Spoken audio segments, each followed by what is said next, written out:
अस्सलाम वालेकुम। उम्मीद है आप सब खैरियत से होंगे। तो आज का हमारा लेक्चर है इक्वेशन ऑफ मोशन के तीसरे लेक्चर को हम करेंगे, मतलब थर्ड इक्वेशन ऑफ मोशन को ड्राइव करेंगे। तो याद रखें, जैसे सेकंड इक्वेशन ऑफ मोशन को हमने ड्राइव किया था प्रीवियस वीडियो में, अगर आपने नहीं देखी है वो वीडियो, आप अगर चैनल पे नए हैं तो पहले आप जाके डिस्क्रिप्शन में देखें, उसका लिंक मौजूद होगा, पहले आप वहाँ से उस वीडियो को देख लें, फिर उसके बाद आप थर्ड इक्वेशन ऑफ मोशन की तरफ आएँ। एग्जाम में अगर आता है तो याद रखें, पहले तो आपको ये पता होना चाहिए कि थर्ड इक्वेशन ऑफ मोशन है क्या। ठीक है, तो थर्ड इक्वेशन ऑफ मोशन है 2as is equal to v f square minus we i square. आप अगर गौर करें तो इस पूरे इक्वेशन में कहीं पे भी आपको टाइम का जिक्र होते हुए दिखाई नहीं दे रहा। तो एक बात तो समझ आ गई आपको, और अच्छी तरीके से समझ लें कि इस इक्वेशन में हमें टाइम को नहीं रखना है। मतलब अगर कहीं पे टाइम आ जाए तो उसको क्या करेंगे, हम रिमूव करेंगे। मतलब रिमूव करने का भी तरीकेकार है कि उसकी जगह में उसकी वैल्यू को क्या करवाएंगे, इवैल्यूएट करवा देंगे। मतलब कुछ वैल्यू उसकी जो होगी उसको लाकर पुट करवा देंगे, मतलब टी की वैल्यू को हमें फाइंड करना होगा। जिस तरीके से प्रीवियस लेक्चर में सेकंड इक्वेशन ऑफ मोशन में हमने देखा था, सेकंड इक्वेशन ऑफ मोशन में क्या कर रहे थे, यही काम कर रहे थे कि अगर वहाँ पे हमें उस पूरे इक्वेशन में जैसे फॉर्मूला था s is equal to v i t plus 1/2 square. अब s is equal to v i t plus 1/2 square में कहीं पे भी आपको वी एफ की वैल्यू नहीं दिखाई दे रही। तो इसलिए हमने जब उसको काम कर रहे थे, जब उसको सॉल्व कर रहे थे, तो उस वक्त हमने क्या किया था कि उसमें से वी एफ की वैल्यू को क्या कर दिया था, ख़त्म कर दिया था। ठीक है, इसी तरीके से इस इक्वेशन में टाइम नहीं है तो हमें क्या करना होगा, टाइम को खत्म करना होगा। ठीक है, तो कंसीडरेशन वैसे ही लिखेंगे, बाकी चीजें वही हैं, तो मैं इस पे ज्यादा डिटेल पे नहीं जाऊंगा ताकि आप जो है वो उसी में से देख लें, ताकि आपको बेहतर तरीके से समझ में आ जाए। तो देखिए, वही काम करना है, आपने डेरिवेशन की हेडिंग लगानी है, वही लिखना है, consider a body is moving with an initial velocity V I. एक बॉडी है जिसको कंसीडर कर लिया आपने, फर्ज कर लिया, ठीक है, जो कि मूव कर रही है अपने इनिशियल वेलोसिटी वी आई से। ठीक है, मतलब जब बॉडी मूव करना शुरू करेगी तो जो उसकी शुरुआती वेलोसिटी होगी, इब्तिदाई वेलोसिटी, उसे हम क्या कहेंगे, वी आई कहेंगे।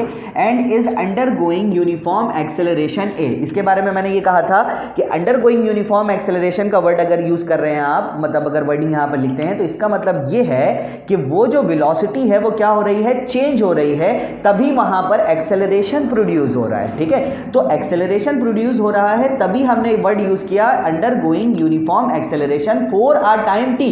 एक वक्त भी लगा इसमें, क्योंकि जाहिर सी बात है वक्त नहीं होगा तो एक्सेलरेशन प्रोड्यूस नहीं होगी। तो for a time T such that it's final velocity becomes V F. मतलब जो उसकी इनिशियल वेलोसिटी थी, अब वो इनिशियल वेलोसिटी से किस में चला गया, फाइनल वेलोसिटी में चले गया। तो उसकी जो इनिशियल वेलोसिटी थी अब वो क्या बन गई, फाइनल वेलोसिटी। और एक वक्त लगा तो जाहिर सी बात है वहां पे क्या चीज प्रोड्यूस हुई, एक्सेलरेशन। तो आगे बढ़ते हैं, and covered a displacement s. जाहिर सी बात है अगर वो वेलोसिटी को चेंज करेगा तो एक फासला तो तय करेगा। तो हम लिखेंगे यहाँ पे, so by the definition of average velocity, पहले मैंने लिखा है यहाँ पे कि एवरेज वेलोसिटी का काम होगा। पिछले वीडियो में ये चीज जो है वो डिटेल में मैंने बता दी थी, इसलिए मैं यहाँ पे डायरेक्टली यहाँ पर काम कर रहा हूँ और यहाँ पे आधा हिस्सा लिख दिया इसको, ताकि आपको वहां से देख के समझ में आ गई होगी बात, ताकि यहां पे जो है वो आपको ज्यादा देर ना लगे। तो bye the definition of average velocity, average velocity में मैंने लिखा है, एवरेज वेलोसिटी का क्या होता है, sum of quantity divided by number of quantity. तो वेलोसिटीज दो हैं यहाँ पे, एक इनिशियल और एक क्या है, फाइनल। तो इनको सम कर दिया, मतलब प्लस कर दिया। ठीक है, तो v i plus v f, और इनकी क्वांटिटी क्या है, नंबर ऑफ क्वांटिटी, डिवाइड करवा दिया इसको 2 से। तो v i plus v f divided by 2 हो गया। उसके बाद यहाँ पे क्या कहानी हो रही है, एक डिस्प्लेसमेंट कवर हो रहा है। तो हम यहाँ पे डिस्प्लेसमेंट, और कैसे डिस्प्लेसमेंट यहाँ पे है, मोशन किस तरह की है, यूनिफॉर्म एक्सेलरेशन प्रोड्यूस हो रहा है। तो हम यहाँ पे यूनिफॉर्म मोशन का फॉर्मूला ले लेंगे। तो यूनिफॉर्म मोशन का फॉर्मूला है s is equal to v multiply t। अब देखिए यहाँ पे जो ये v दिखाई दे रहा है आपको, ये v है यहाँ पे एवरेज वेलोसिटी। ये v क्या है, एवरेज वेलोसिटी, क्योंकि यूनिफॉर्म मोशन मतलब इनिशियल वेलोसिटी से फाइनल वेलोसिटी तक, इनिशियल वेलोसिटी से फाइनल वेलोसिटी तक बॉडी ने जो मोशन क्रिएट किया है यहाँ पर, वो किस तरह की मोशन है, यूनिफॉर्म मोशन है। तो उस पूरे हिस्से को हम इकट्ठा करके अगर लिखें, मतलब ऐड करके लिखें, सम करके लिखें, तो उसे हम क्या कहेंगे, टोटल करके बात करें तो उसे हम कहेंगे एवरेज वेलोसिटी। तो ये फॉर्मूला हुआ s is equal to v multiply t. अब बताया कि यूजिंग इक्वेशन नंबर 1। अब हम इक्वेशन नंबर 1 को यूज कैसे करेंगे, मतलब इक्वेशन नंबर 1 में जो v था ना, इस v की वैल्यू को इस जगह पर लाकर क्या कर दिया, पुट कर दिया। तो देखें s अपने जगह पर वैसे ही है मौजूद, इज इक्वल टू अपने जगह पर वैसे ही मौजूद है। फिर इस v के जगह में, इस v के जगह में, ये वाले v के जगह में मैंने पुट कर दिया v i plus v f divided by 2, bracket भी बना दी ताकि आपको बेहतर तरीके से समझ में आ जाए। फिर लिखा क्या है, मल्टीप्लाई, और फिर आगे क्या है, t।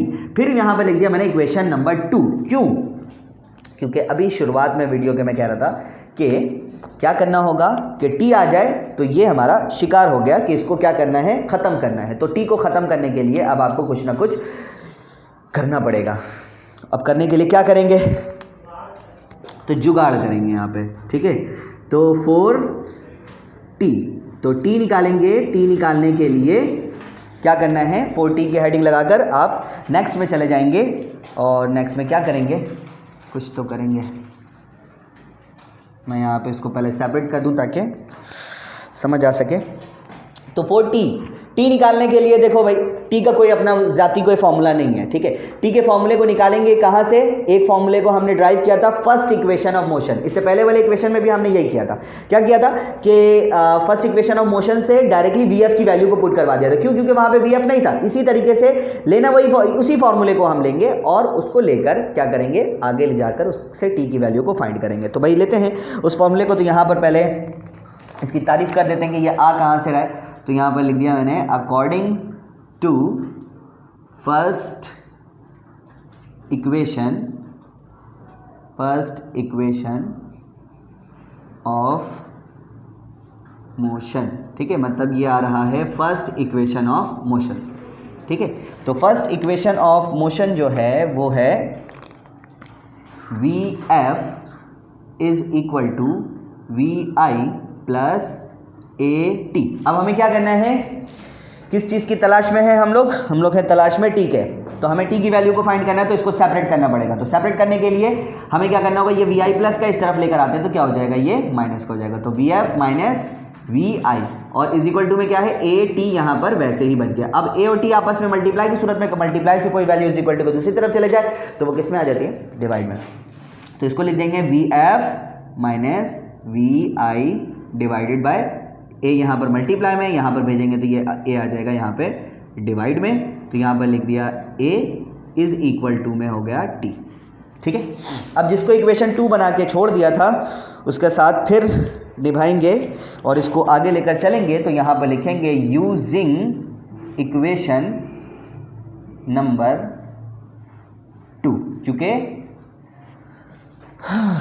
इक्वेशन नंबर 2 में ही ये मौजूद है तो ले जाकर इसको पुट करवाएंगे। तो देखें भाई, इक्वेशन नंबर 2 में क्या है, s यहाँ पर है तो s को अपने जगह पर रहने दिया, s is equal to v i plus v f divided by 2 को वैसे ही रहने दिया। तो लिख दिया यहाँ पे v i plus v f divided by 2, okay. फिर क्या है, मल्टीप्लाई। हमने किसको खत्म करना है, टी को। तो टी की जगह टी की वैल्यू को पुट कर दिया। टी की वैल्यू क्या है, अभी अभी निकली है ताज़ा, ये है we F minus we I और डिवाइड में क्या है, ए। तो यहाँ पर लिख दिया ये, ठीक है। अब देखें मल्टीप्लाई का रूल, इस वी आई को इस वी एफ से भी मल्टीप्लाई करवाना होगा और फिर इसी वी आई को इस वी आई से भी मल्टीप्लाई कराना होगा। तो करवा के दिखाते हैं, यहाँ पर सब चीज़ मौजूद। वी आई को वी एफ से मल्टीप्लाई करें तो ये लिख दें, पहले क्या होता है, ए बी सी डी में एफ आता है या आई आता है, एफ आता है तो पहले लिखेंगे वी एफ इंटू वी आई, ठीक है। ये वी आई इस वी एफ से मल्टीप्लाई हुआ, याद रखेंगे, ठीक है। ये वी आई इस वी एफ से मल्टीप्लाई हुआ, फिर इसी वी आई को आगे वाले वी आई से मल्टीप्लाई करेंगे। ऐसे आपने नहीं करना, ठीक है, ये सिर्फ समझाने के लिए बता रहा हूँ। अच्छा भाई, तो ये वी आई प्लस का है, ये किसका है, माइनस। तो प्लस माइनस साइन आपस में पहले मल्टीप्लाई करेंगे तो प्लस माइनस हो गया माइनस, वी आई को वी आई से मल्टीप्लाई करेंगे तो ये हो गया वी आई का स्क्वायर। अब बारी है, क्योंकि आगे वैल्यू खत्म हो गई तो इसका काम भी खत्म हो गया। अब बारी है किसकी, वी एफ की। तो ये प्लस का वी एफ, ये भी प्लस का वी एफ। तो वी एफ से मल्टीप्लाई होगा तो प्लस का साइन पहले लिख दें यहाँ पे। वी एफ को वी एफ से मल्टीप्लाई किया तो ये हो गया वी एफ का स्क्वायर, क्योंकि बेस सेम हो जाते हैं तो पावर ऐड हो जाता है, ठीक है। तो भाई इसको मैं दिखा देता हूँ कि ये वी एफ को मैंने पहले इस वी एफ से मल्टीप्लाई किया, फिर इसी वी एफ को इस वी आई से भी मल्टीप्लाई किया ताकि आपको समझ आ सके।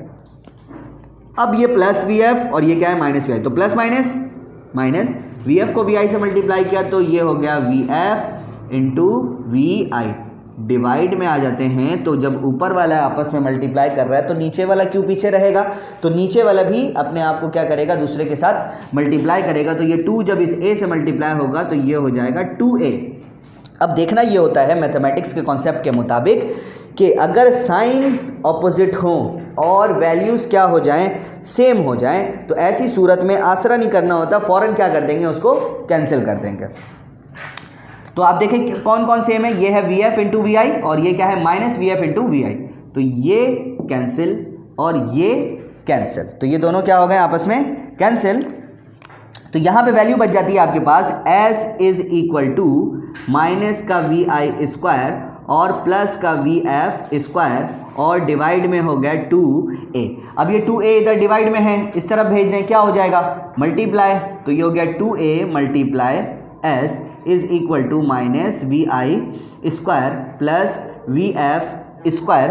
अब आप इसको तरतीब देके लिखना चाहते हैं तो तरतीब देके लिख लें, क्यों भाई, क्योंकि हमें करना क्या है 2as is equal to v f square minus we i square. अगर आप गौर करो तो ये पूरा फॉर्मूला वापस आ चुका है, इसको ढूंढ कर निकालिए हम लोगों ने, 2as आ गया, 2a को s से मल्टीप्लाई करेंगे तो ये हो जाएगा 2as इज इक्वल टू, अब मैं क्या कर रहा हूं, पहले प्लस का वी एफ स्क्वायर है और प्लस के साइन को शुरू में शो नहीं करते, तो इसलिए मैंने जब यहां पे लिखा वी एफ स्क्वायर तो यहां पे इसको बिना साइन के लिख दिया, क्यों, क्योंकि प्लस के साइन को शो करे नहीं करे कोई मसले वाली बात नहीं होती और शुरू में प्लस के साइन को शो नहीं करना होता। फिर क्या लिख दिया माइनस का वी आई स्क्वायर, तो दोनों का मतलब क्या है सेम ही है। तो ये हो गया हमारे इक्वेशन का काम ख़त्म और ये इक्वेशन कंप्लीट।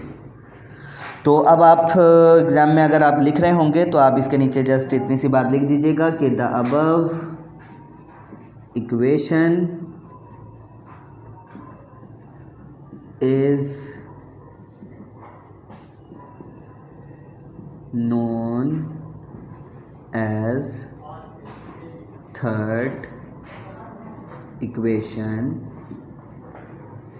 Of motion. थोड़ा अच्छा लगेगा, अच्छा भाई। तो ये हो गया यहाँ पे कंप्लीट। तो आज ये हमारे मोशन का टॉपिक जो है वो ये चैप्टर हमारा यहाँ पे कंप्लीट हुआ। अब इस चैप्टर के न्यूमेरिकल रह जाते हैं, तो नेक्स्ट वीडियो लेक्चर में जो है वो हम इसके प्लेलिस्ट में आपको न्यूमेरिकल की वीडियोस भी मिल जाएंगी इंशाल्लाह अज़्ज़ा वजल।